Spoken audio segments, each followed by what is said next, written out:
Hi friends, నేను మీ RVS Reddy సార్ని. ఇంకా మనకి జాబ్ క్యాలెండర్ ప్రకారం మనకి నోటిఫికేషన్ రాబోతున్నాయి. అందరూ కూడా సిద్ధంగా ఉండండి.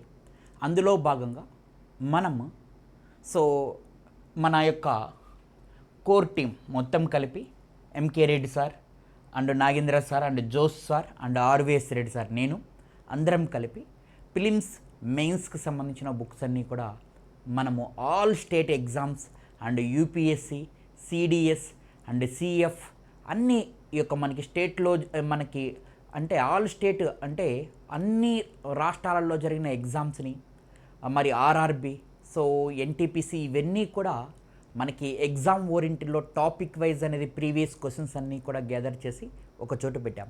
అందులో భాగంగా సో యాన్సిడెంట్ మిడివల్ హిస్టరీ ఒక పుస్తకం, మోడర్న్ హిస్టరీ ఒక పుస్తకం, ఇండియన్ సొసైటీ ఒక పుస్తకం, ఆల్రెడీ మీ అందరికీ తెలుసు జాగ్రఫీ పుస్తకాన్ని ఆల్రెడీ రిలీజ్ చేశాం. సో ఎవరికైతే ఇంట్రెస్ట్ ఉంటుందో ఆ ఇంట్రెస్ట్ ఉన్నవారు ఖచ్చితంగా మీరు ఈ నెంబర్కి సంప్రదించండి. 9704402925కి అనే నెంబర్కి కాల్ చేసి మీరు ఈ యొక్క ప్రీవియస్ క్వశ్చన్స్ అన్నిటిని కూడా మీరు బుక్ చేసుకోవచ్చు. సో టాపిక్ వైజ్ అనేది మనకి ఉండడం జరుగుతూ ఉంటుంది. Okay right. సో ఈరోజు మనము చూసుకున్నట్లయితే సో మనము వరల్డ్ జాగ్రఫీలో భాగంగా ఏంటంటే వరల్డ్ జాగ్రఫీలో భాగంగా మనం వాతావరణం యొక్క పీడనం గురించి తెలుసుకోవాలి. వాతావరణం యొక్క పీడనం గురించి మనం ఈరోజు తెలుసుకోవడానికి పోతున్నాం. రైట్. అసలు వాతావరణ పీడనము అంటే ఏమిటి జాగ్రత్తగా గమనించుకోవాలి. అసలు వాతావరణ పీడనం అంటే ఏమిటి? ఏం లేదండి, ఒక ప్రమాణ వైశాల్యంలో మనకు సో ప్రమాణ వైశాల్యం కలిగిన భూభాగం పైన వాతావరణం బరువును సో అంటే పీడనం చేసే బరువునే మనం వాతావరణ పీడనంగా పిలుస్తాం. ఏం లేదు చూడండి, ఇది ఒక భూమి, ఇది భూభాగము. ఈ భూభాగం పైన సో కలగ చేసే ఈ బరువునే వాతావరణ పీడనము అంటారు. ఎవరు కలగజేస్తారు?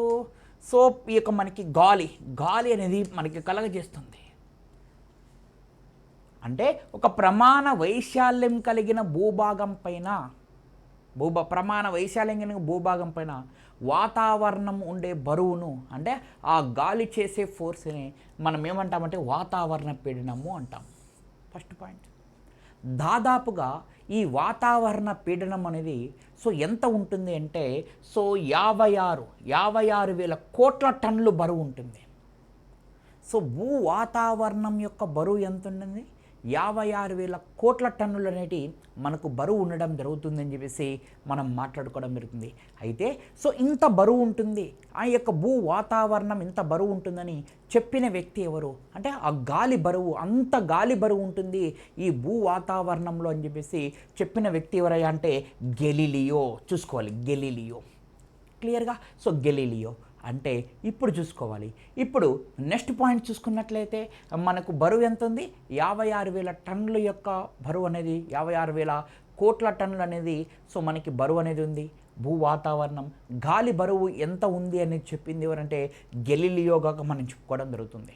ఎస్, క్లియర్ కట్గా చూడండి. సమాన పీడనం కలిగిన ప్రాంతాలు చూడండి. సో ఇక్కడ ఒక ప్రాంతం అనుకుందాం, ఇక్కడ ఒక ప్రాంతం అనుకుంటాం, ఇక్కడ ఒక ప్రాంతం ఉందనుకుందాం, ఇక్కడ ఒక ప్రాంతం ఉందనుకుందాం. ఇక్కడ అంతలక్క కూడా ప్రెజర్ అనేది ఎలా ఉంది అంటే ఈక్వల్గా ఉంది. ఇట్లా ఈ ప్రాంతం ఏ అనే ప్రాంతం అనుకుందాం, ఇది బి అనే ప్రాంతం అనుకుందాం, ఇది సి, ఇది డి, ఈ అంతలక్క కూడా సో పీడనం అనేది సమానంగా ఉంది. అలా సమాన పీడనం కలిగిన ప్రాంతాలను కలుపుతూ గీయబడిన ఆ యొక్క ఊహారేఖలనే మనం ఏమంటామంటే ఐసోబార్ అంటాము. ఏమండి, సింపుల్గా ఇక్కడ మీ అందరికీ చెప్తున్నాను. ఏమని చెప్తున్నానో అర్థం చేసుకోండి దయచేసి. ఏమని చెప్తున్నాము అంటే సో ఇక్కడ చూసుకోవాలి, ఇది ఒక పాయింట్ అనుకుందాం. సో ఇప్పుడు ఇండియానే తీసుకుందాం. ఇండియాలో ఇక్కడ గుజరాత్లో సో ఇక్కడ పీడనం ఉంది, సో మహారాష్ట్రలో పీడనం ఉంది, సో ఏపీలో పీడనం ఉంది. అంతలక్క కూడా సమానంగా ఉంది మనకి ప్రెజర్. ఇట్లా సమాన యొక్క పీడనం కలిగిన ప్రాంతాలను కలుపుతూ గీయబడిన ఊహారేఖలనే ఐసోబార్ అంటారు. చాలాసార్లు క్వశ్చన్ అడిగినాడు. సమాన పీడనం కలిగిన ప్రాంతాలను సో కలుపుతూ గీయబడిన ఊహారేఖలనే ఐసోబార్ అనాలి. క్లియర్? జాగ్రత్తగా మిత్రులందరూ కూడా గమనించిన తర్వాత వాయు పీడనాన్ని కొలిచే పరికరం మానోమీటర్. ఇదో ఈ మానోమీటర్ అనేది వాయు పీడనాన్ని, వాయు యొక్క పీడనాన్ని కొలవడం జరుగుతుంది. వాయు పీడనాన్ని కొలిచే మీటర్ మానోమీటర్గా మనం చెప్పుకోవడం జరుగుతుంది. సమాన పీడనం కలిగిన ప్రాంతాలను కలుపుతూ గీయబడిన ఊహారేఖలను ఏమంటాం? ఐసోబార్ అంటాము. ఈ గాలి బరువు గురించి చెప్పిన వ్యక్తి ఎవరు? గెలీలియో అని చెప్తున్నాము. 8,000 కోట్ల యొక్క టన్నులు అంటే 56,000 కోట్ల టన్నులు బరువు ఉందని చెప్తున్నాము. రైట్? క్లియర్గా. నెక్స్ట్ కానీ చూసుకున్నట్లయితే వాతావరణం యొక్క పీడనాన్ని దేనితో కొలుస్తారు? సింపుల్గా చూసుకోవాలి. వాతావరణం యొక్క పీడనాన్ని, వాయు పీడనాన్ని అయితే మానోమీటర్ అని చెప్పినాం. సో వాయు పీడనాన్ని అయితే మానోమీటర్ అని చెప్పినాం. వాతావరణ పీడనాన్ని ఏ దాంతో కొలుస్తారు? సింపుల్గా ఇక్కడ చెప్పేసినారు చూడండి. సో వాతావరణం యొక్క పీడనాన్ని దేంతో కొలుస్తారంటే భారమితి. ఇదో ఈ భారమితితో కొలుస్తారు. క్లియర్గా భారమితి లేదా బారోమీటర్ అని చెప్తారు. గమనించుకోవాలి. భారమితి లేదా బారోమీటర్ అంటే వాతావరణం యొక్క పీడనాన్ని కొలిచే పరికరం ఏమిటి?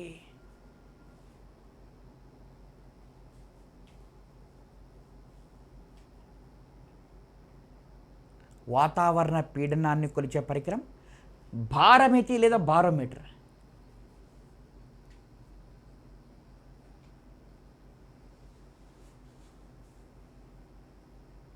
భారమితి లేదా బారోమీటర్. ఈ పరికరాన్ని కనుగొన్న వ్యక్తి ఎవరు?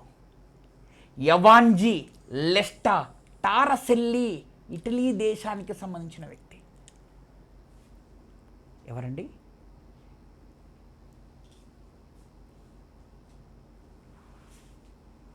ఎవాంజీ లెస్టా టారసెల్లి అనే వ్యక్తి, ఇటలీ దేశానికి సంబంధించిన వ్యక్తి ఈ వాతావరణం పీడనాన్ని కొలిచే పరికరాన్ని కనుగొన్నాడు. అదేమిటి? భారమితి లేదా బారోమీటర్.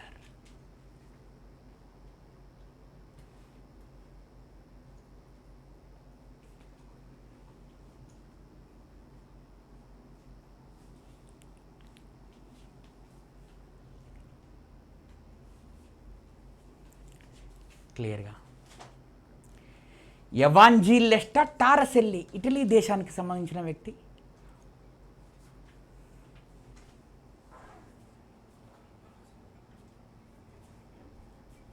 ఎస్, జాగ్రత్తగా మీరందరూ కూడా గమనించుకోగలగాలి. Evangelista టారసెల్లి, Italy. వాతావరణం యొక్క పీడనాన్ని కొలిచే ఈ యొక్క పరికరాన్ని కనుగొన్నాడు. ఇక్కడ చూడండి, ఈ వాతావరణం యొక్క పీడనాన్ని కొలిచే పరికరం భారమితి లేదా బారోమీటర్ కదా. చూడండి ఎట్లా ఉందో ఇక్కడ చూడండి. సో ఈ భారమితి అనేది మీరందరూ కూడా చూసుకోవాలి. ఇదో ఈ భారమితి, దీంట్లో పాదరసం అనేది ఉంది, పాదరసం అనేది ఉంది. ఈ పైన చూడండి శూన్యం యొక్క ప్రదేశం ఉంది. ఇక్కడేమో ఇది చూడండి, ఇది కుండలాగా ఉంది. ఇక్కడ ప్రెషర్ కలగజేస్తూ ఉంటుంది, వాయు పీడనం అనేది కలగజేస్తూ ఉంటుంది. క్లియర్? సాధారణంగా వాతావరణ పీడనం అనేది 76 సెంటీమీటర్స్ అంటారు, లేదా మనకి 760 మిల్లీమీటర్లు అంటారు. 760 మిల్లీమీటర్లుగా మనం చెప్పుకోవడం జరుగుతుంది. సాధారణంగా 76 సెంటీమీటర్లు అనేది వాతావరణ పీడనం ఉంటుంది, లేదా 760 మిల్లీమీటర్లు అనేది వాతావరణ పీడనం అనేది మనకి ఉండడం జరుగుతుంది అని చెప్పేసి మనం మాట్లాడుతున్నాం. ఇప్పుడు చూడు, మనం చెప్పుకున్నాం ఇది ఒక కుండలాగా ఉంది అని చెప్పేసి దీన్ని మనం చెప్పుకోవడం జరిగింది. ఓకే, బాగానే ఉంది. ఇది పాదరసం అని చెప్పినాం. ఎస్, ఇక్కడ చూడాలి. ఇప్పుడు మనం జాగ్రత్తగా గమనించుకున్నట్లయితే క్లియర్గా జాగ్రత్తగా గమనించుకుందాం. మనమందరం కూడా ఇక్కడ ఒక బొమ్మ తీసుకొని దీని గురించి మనం డిస్కస్ చేసుకుందాం. క్లియర్? ఇక్కడ చూడాలి, ఇది సముద్ర మట్టం దగ్గర మనం ఇది పెట్టామండి. ఇది పెట్టాం. ఇక్కడ ఇదో ఈ బారోమీటర్ని పెడుతున్నాం. దీంట్లో ఏముంటుందో మీకు చెప్పా. ఇదంతా కూడా ఇదంతా కూడా పాదరసం అనుకుందాం. ఇదంతా కూడా పాదరసం అనుకుందాం.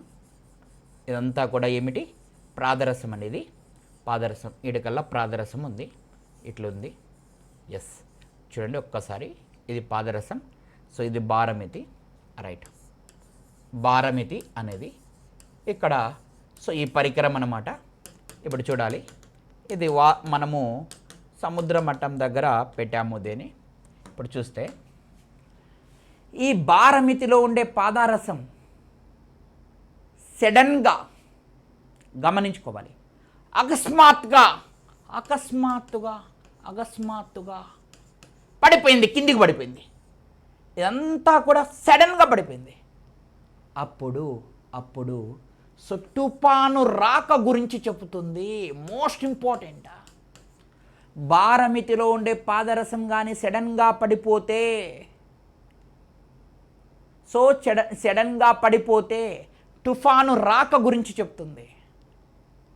అలా కాకుండా స్లోగా పడిపోతుంది, స్లోగా నెమ్మదిగా కిందికి దిగజారుతుంది, అప్పుడు వర్షం వస్తుందని చెప్తుంది. అలా కాదు, ఇట్లా పైకి చిన్నగా ఎగబాగుతుంది పైకి, అప్పుడు వాతావరణం ప్రశాంతంగా ఉంటుందని చెప్తుంది. Most important, exam point of వ్యూలో మన బారమితి అనేది మనం ఒక సముద్ర మట్టం దగ్గర పెట్టినప్పుడు ఆ బారమితిలో ఉండే పాదరసం సడన్గా అకస్మాత్తుగా పడిపోతే తుఫాన్ వస్తుందని చెప్తుంది. సో నిదానంగా మనకి జారుతుంటే ఆ కింద ఈ పాదరసం కిందికి నిదానంగా జారుతుంటే వర్షం రాక గురించి చెప్తుంది. అలా కాకుండా నిదానంగా పైకి ఎగబాకితే అప్పుడు దేని గురించి చెప్తుందంటే, పైకి ఎగబాగుతుంది అంటే ప్రశాంతమైన వాతావరణం కలిగి ఉంటుందని చెప్పడం జరుగుతుంటుంది. ఫ్రెండ్స్, ఇటువంటి క్లాసెస్ మీకు కావాలి అనుకుంటే, సో రిమైనింగ్ పార్ట్ కానీ మీరు పొందాలి అనుకుంటే ఇమీడియట్గా సో రిమైనింగ్ క్లాస్ కోసం మన యాప్ని ఫాలో అవ్వండి. చాలా తక్కువ ఫీజుతో మీకు, సో చాలా అంటే చాలా తక్కువ ఫీజుతో ఈ world and Indian AP geography classes, ప్లిమ్స్కి అత్యంత ప్రామాణ్యమైన మనకి జాగ్రఫీ క్లాసెస్ అనేది అంతా కూడా డీల్ చేయడం జరుగుతుంది. సో చాలా నిదానంగా ఎక్కడ క్వశ్చన్ వస్తుంది, ఏ విధంగా వస్తుంది అనే అంశం పైన బేస్ చేసుకుని మీకు, సో ఈ క్లాస్ మీకు నచ్చినట్లయితే లైక్ చేయండి, షేర్ చేయండి. సో మిత్రులందరూ కూడా, సో ఒకవేళ మీకు ఈ క్లాస్ నచ్చినట్లయితే రిమైనింగ్ సో క్లాస్ కోసం మీరు మన యాప్ని ఫాలో అవ్వండి. Thank you so much. Next క్లాస్లో మళ్ళీ కలుసుకుందాం, నెక్స్ట్ ఒక కాన్సెప్ట్తో.